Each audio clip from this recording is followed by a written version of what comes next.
Ever since he was a kid, David had dreamed of meeting aliens on Mars. For 20 years, he kept wishing, and maybe the universe finally heard him. One day, the heavens answered. David was suddenly warped to Mars. Wow, so this is the fresh air of Mars. And immediately, his throat tightened. He didn't breathe in air. He breathed in poison. Mars' atmosphere is made of 95% carbon dioxide. There's barely any oxygen. And the air pressure? Only 1% of Earth's. Air doesn't even flow into your lungs properly. David's vision blurred. His body began to wobble. But luckily, he pulled an oxygen capsule from his pocket and popped it into his mouth. Just in time, he barely held on to consciousness. But that wasn't the end.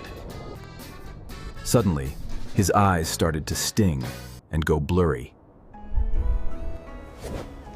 Wait, am I crying? Was I that moved? Nope, it wasn't tears.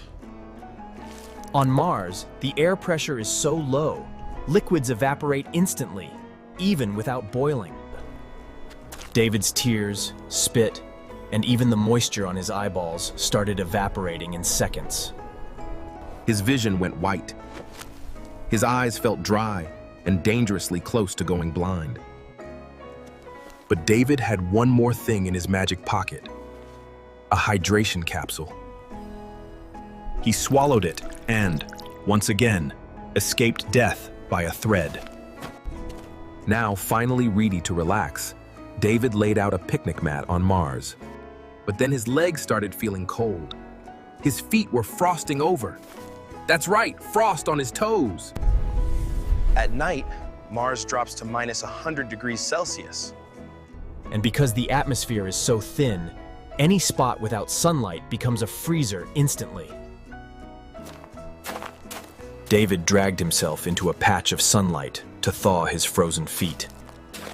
But soon, they didn't feel warm. They started to burn. It felt like lasers were hitting his skin. What was going on? Well, Mars has no ozone layer and no magnetic field. That means ultraviolet rays and cosmic radiation hit your skin directly. No protection, no mercy. From his trusty pocket, David pulled out an SPF 10,000 rated sunscreen and lathered it on. But it was too late, and his feet were already red, roasted like meat. In the end, David stumbled into the shade of a Martian cave. Please, just let me go back to Earth.